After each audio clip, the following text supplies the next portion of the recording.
Adapun materi yang pertama yang akan saya jelaskan yaitu sistem persamaan linier, di mana sebelum kita masuk ke pembahasan materi, pertama saya akan menjelaskan mengenai kerangka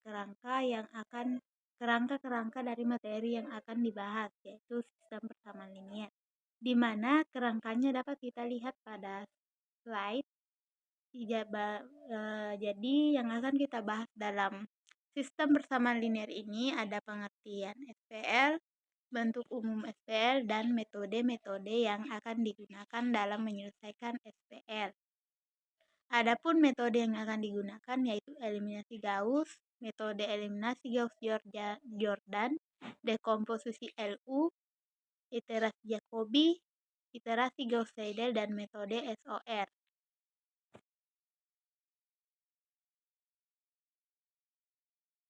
Selanjutnya saya akan menjelaskan mengenai apa kegunaan dari metode numerik dan komputasi numerik dalam menyelesaikan sistem persamaan linier. Nah, pada saat kita mempelajari sistem persamaan linier yang sering kita jumpai yaitu sistem persamaan linier dua variabel dan sistem persamaan linier variabel. Adapun bentuk-bentuknya dapat dilihat pada slide, yaitu bentuk dari sistem persamaan linier dua variabel dan bentuk sistem persamaan linier tiga variabel. Nah, bentuk-bentuk tersebut umumnya bisa kita selesaikan secara analitik atau perhitungan secara manual. Tapi bagaimana jika bentuk dari sistem persamaan linier yang kita cari itu hasilnya adalah sistem persamaan linier yang memiliki berhingga persamaan dalam sejumlah berhingga variabel. Tentu kemungkinan besar akan sulit bagi kita untuk menyelesaikan sistem persamaan linier tersebut dengan cara perhitungan manual atau analitik, dan selain itu akan membutuhkan banyak waktu, sehingga kemungkinan besar juga akan menuai banyak kesalahan dalam penyelesaiannya. Jadi metode apa yang harus digunakan apabila kita menemukan masalah sistem persamaan linier dengan bentuk-bentuk tersebut? Nah, inilah mengapa kita membutuhkan metode numerik dan komputasi numerik dalam menyelesaikan sistem persamaan linier. Di mana metode numerik ini merupakan salah satu metode yang digunakan apabila terdapat suatu permasalahan matematika yang tidak dapat diselesaikan dan kadang tidak mempunyai penyelesaian. Hal tersebutlah yang kita membutuhkan metode numerik dalam penyelesaiannya. Metode numerik ini dalam penyelesaiannya membutuhkan banyak operasi aritmetika berulang. Karenanya kita membutuhkan banyak waktu dalam menyelesaikannya, serta mungkin terjadi kesalahan dalam penyelesaiannya. Jadi sehingga suatu permasalahan dengan menggunakan metode numerik, kita membutuhkan bantuan komputer dalam penyelesaiannya, agar karena selain untuk menghemat waktu, dengan bantuan komputer juga akan memungkinkan kita tidak membuat kesalahan dalam proses penyelesaian tersebut. Itu sebabnya komputer merupakan salah satu hal penting dalam metode numerik, di mana hal ini juga biasa kita kenal dengan komputasi numerik yang membutuhkan bantuan komputer dalam penyelesaiannya. Adapun salah satu software yang biasa kita gunakan sebagai alat bantu dalam menyelesaikan permasalahan sistem persamaan linier yaitu MATLAB.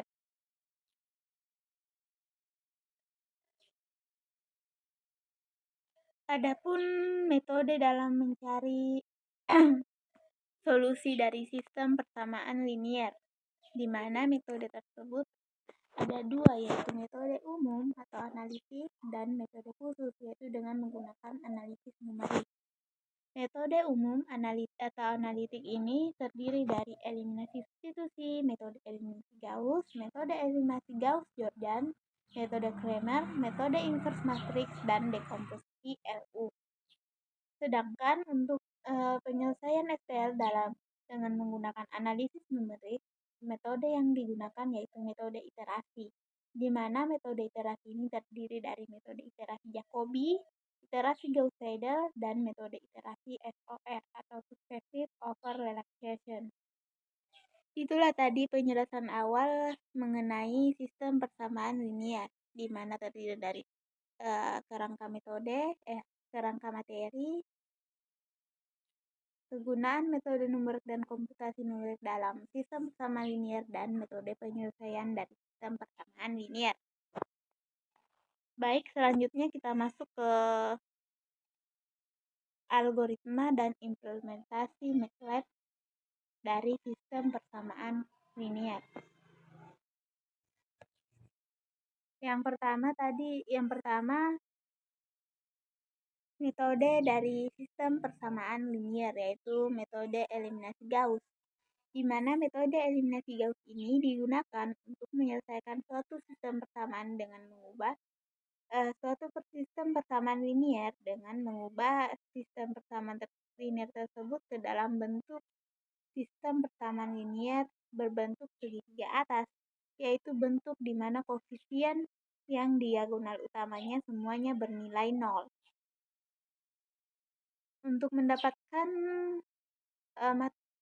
bentuk segitiga atas dari sistem persamaan linier tersebut, kita menggunakan metode operasi baris elementer atau biasa dikenal dengan OBE, di mana dalam menyelesaikan metode ini langkah-langkahnya yaitu pertama kita menukar posisi dua buah persamaan linier atau dua buah matriks argumen. Selanjutnya kita menambahkan sebuah matriks persamaan dengan suatu kelipatan dari persamaan lain. Yang selanjutnya setelah itu kita kalikan sebuah persamaan tersebut dengan sebarang konstanta yang bernilai tak 0. Nah, adapun dari algoritma dari metode eliminasi Gauss ini secara analitik yaitu seperti berikut, dapat dilihat pada slide berikut.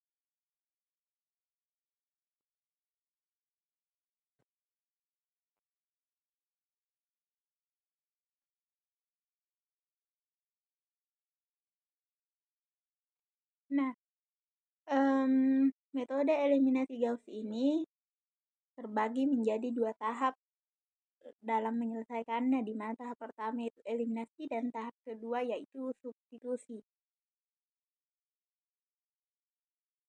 Adapun contoh dari eliminasi Gauss, misalnya kita memiliki sistem persamaan linier 3 variabel. Seperti yang adapun sistem persamaan liniernya dapat kita lihat pada slide. Nah, untuk menyelesaikannya tadi pertama kita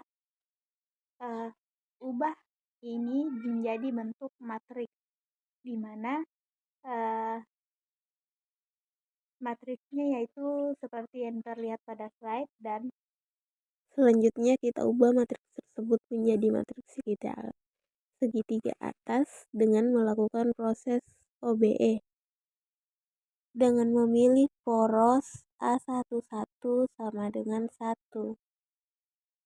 Di mana A11 ini yaitu baris pertama, kolom pertama. Nah, nilai A dari A11 ini adalah 1.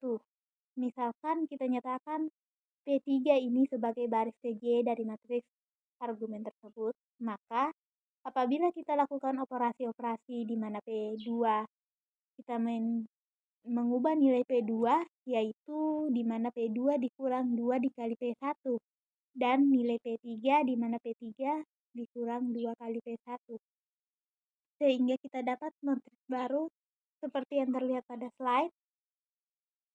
Selanjutnya, karena elemen dari baris kedua, kolom kedua tersebut adalah 0, maka kita dapat menggunakan elemen ini sebagai elemen poros untuk membuat 0 elemen-elemen di bawahnya dengan melakukan operasi pertukaran baris, di mana baris yang ditukar di sini yaitu baris P2 dan P3. Nah, setelah melakukan pertukaran baris, dapat kita lihat matriksnya setelah melakukan pertukaran baris, yaitu seperti pada slide ini.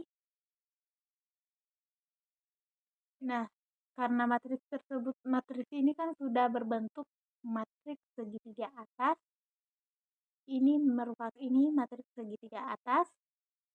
Kita masuk ke tahap kedua, yaitu tahap substitusi.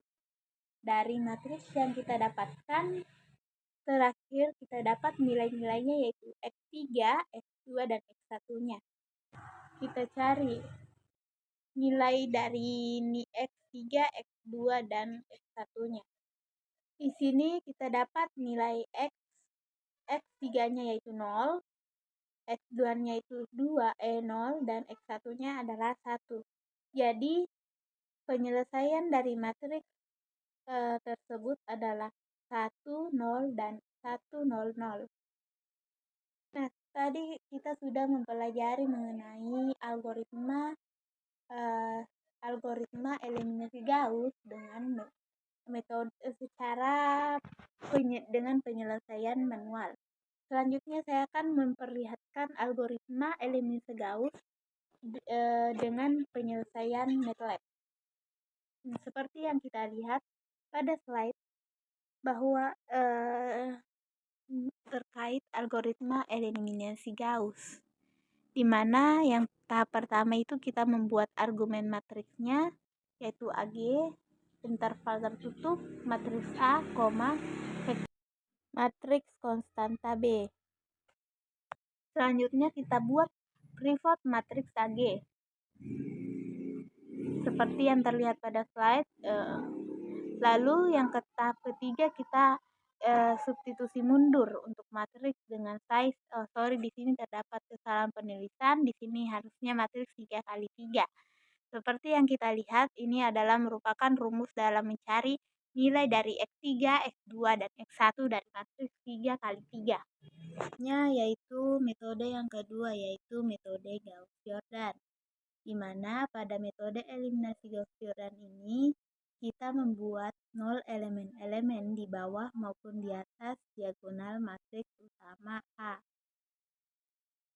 Di mana hasilnya yang tereduksi berupa matriks diagonal satuan, yaitu semua elemen pada diagonal utama yang bernilai 1 dan elemen-elemen lainnya itu bernilai 0.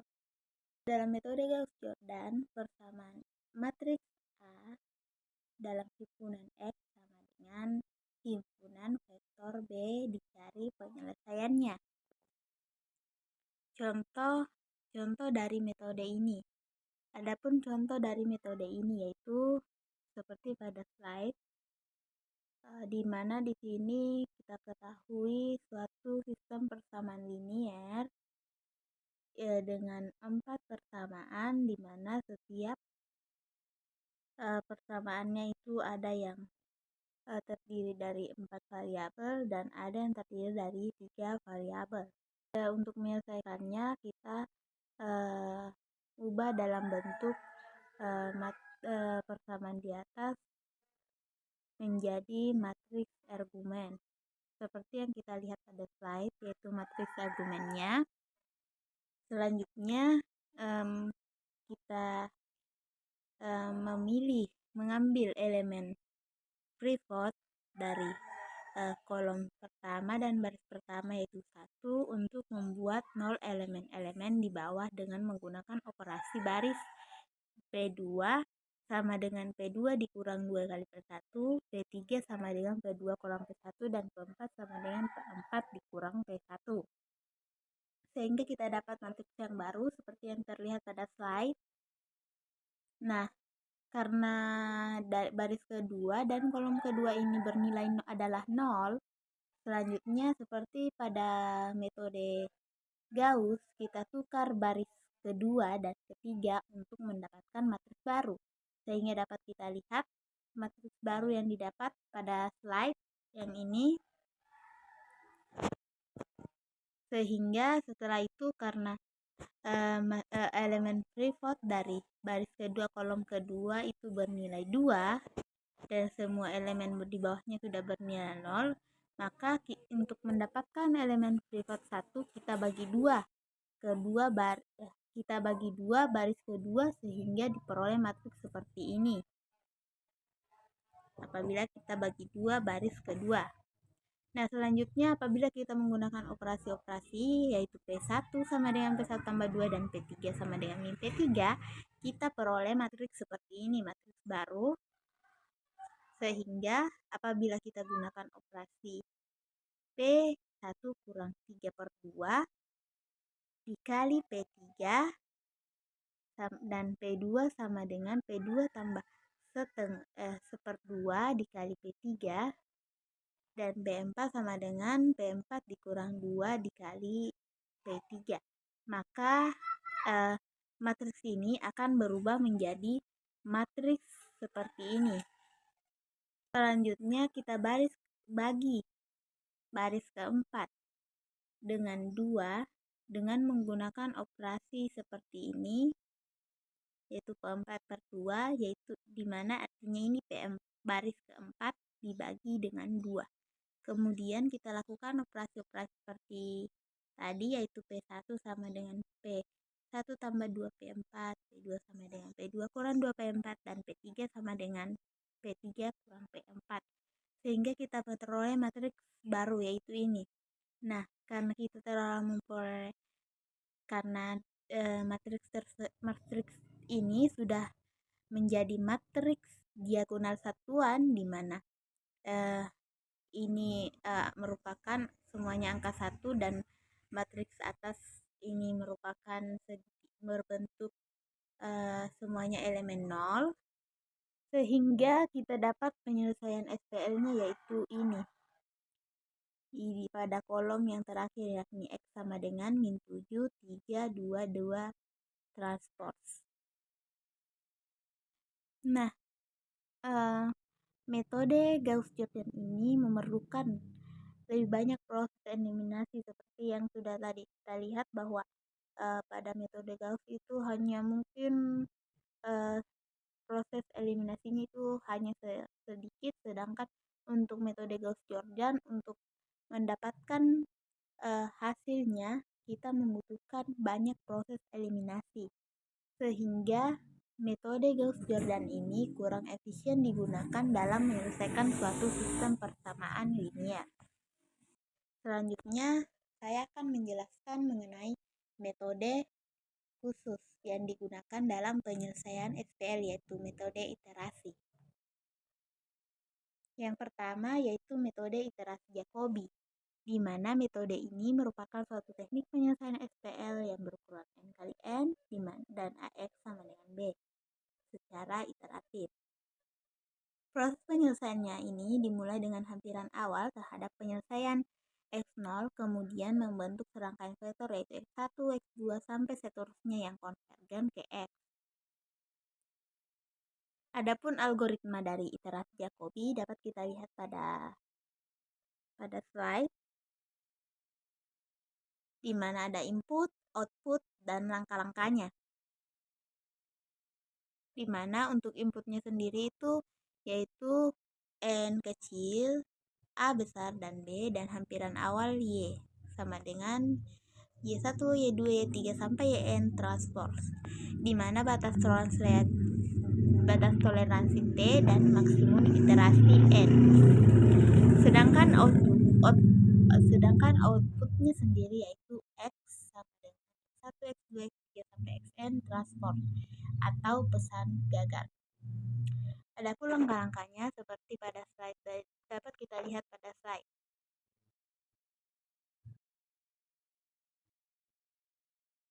Berikut merupakan penggambaran bagaimana penggunaan iterasi Jacobi dalam menyelesaikan suatu SPL. Adapun SPL-nya yang kita ketahui yaitu dapat kita lihat pada slide.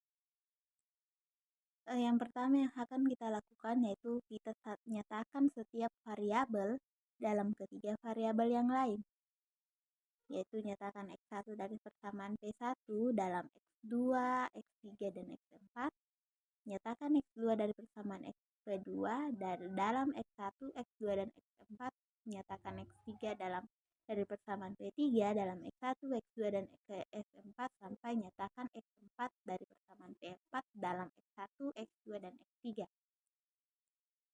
Nah, sehingga kita menghasilkan sistem persamaan linear, yaitu seperti pada slide, dapat kita lihat pada slide persamaan linear baru yang kita hasilkan, di mana ini bisa kita sebut P5, P6, P7, dan P8. Nah, apabila kita pilih penyelesaian awalnya yaitu 0, 0, 0 transport, maka hampiran terhadap penyelesaian SPL tersebut yaitu di X1-nya adalah 0,6, X2 2,2727 dan X3 1,1 serta X4 1,8750. Nah, dengan menggunakan nilai-nilai ini pada ruas kanan persamaan P5 dikurang P8, kita dapat menghitung hampiran keduanya. Proses ini akan diulang-ulang sampai nilai galat hampiran yang diinginkan tercapai.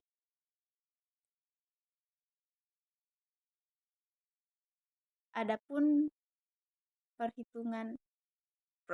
contoh perhitungan iterasi tersebut dengan menggunakan komputer dapat kita lihat pada tabel berikut.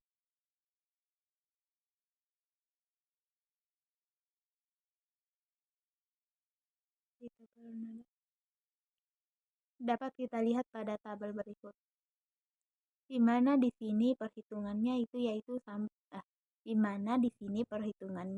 sampai iterasi ke-8.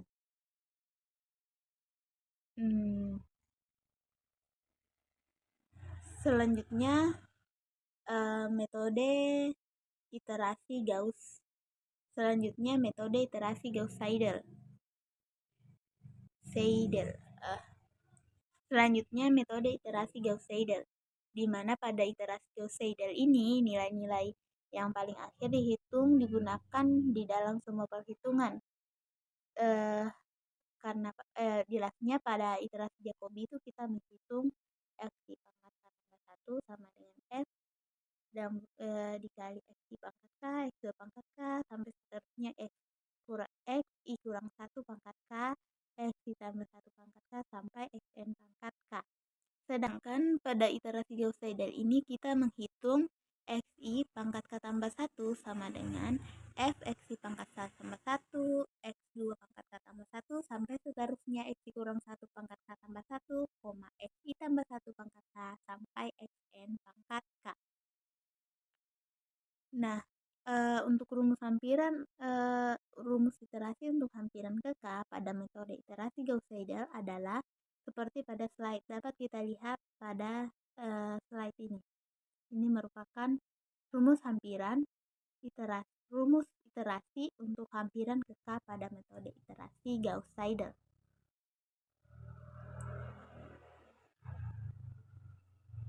Nah, selanjutnya adapun algoritma dari iterasi Gauss-Seidel ini, yaitu di mana inputnya yaitu ini, outputnya, dan langkah-langkahnya.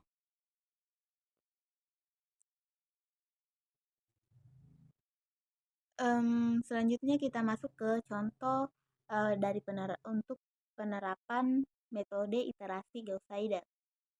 Nah, misalkan kita mempunyai SPL seperti pada slide ini, kita nyatakan X1 dalam X2, X3, dan X4 pada persamaan pertama, dan nyatakan X2 pada X1, X3, dan X4 pada persamaan kedua. Selanjutnya kita nyatakan X3 dalam X1, X2, dan X4 pada persamaan ketiga, dan kita nyatakan X4 pada persamaan X1, X2, dan X3 pada persamaan keempat. Nah, sehingga kita dapat persamaan-persamaan baru, yaitu seperti pada slide, di mana ini dapat kita tulis sebagai persamaan 5, 6, 7, dan persamaan 8. Nah, apabila kita pilih hampiran penyelesaian awalnya yaitu 0, 0, 0, 0, maka hampiran penyelesaian SPL tersebut dapat kita lihat pada slide di mana X1 hampiran penyelesaiannya itu 0,6, X2 2,3272, X3 min 0,9873 dan X4 0,8789. Dengan menggunakan hampiran yang sudah diperoleh tersebut, kita dapat mengulang iterasi sampai hasil garat yang diinginkan itu tercapai. Nah, berikut ini contoh keluaran dengan menggunakan komputer, di mana penyelesaian eksaknya yaitu 1,2 min 1,1. Metode Gauss-Seidel ini juga dapat dinyatakan dalam bentuk matriks, di mana pertama kita nyatakan dalam bentuk matriks koefisien A sebagai A, L ditambah D ditambah U. Selanjutnya, saya akan menjelaskan mengenai metode SPL dalam software MATLAB. Yang pertama yaitu metode Gauss. Adapun skrip dari metode Gauss dapat kita lihat pada tampilan di layar tersebut, di mana di sini kita tulis clear all CLC. Clear all ini artinya untuk menghapus semua variabel yang aktif dan CLC untuk membersihkan command window. Lalu kita masukkan matriks yang ingin dicari, yaitu matriks A dan matriks koefisien B. Selanjutnya kita nyatakan dalam bentuk matriks argumen, lalu kita cari pivot matriks argumen A. Setelah itu lakukan pertukaran baris. Setelah matriks tersebut membentuk matriks segitiga atas, maka selanjutnya kita cari nilainya dengan menggunakan metode substitusi mundur.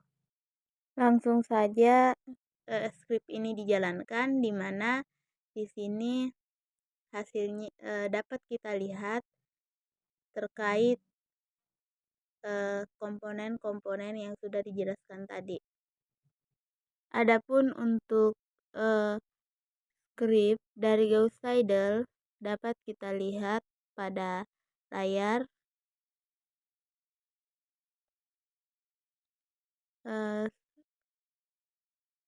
Dan apabila kita jalankan, maka kita akan mendapatkan hasil yang cukup panjang dengan proses iterasi yang cukup panjang. Adapun untuk implementasi Jacobi dalam MATLAB dapat kita lihat skripnya pada layar.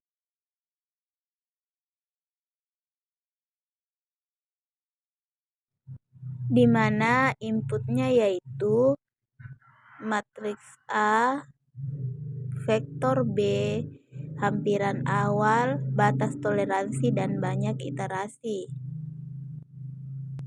Mungkin itulah tadi pembahasan mengenai SPL. Sekian, wassalamualaikum warahmatullahi wabarakatuh.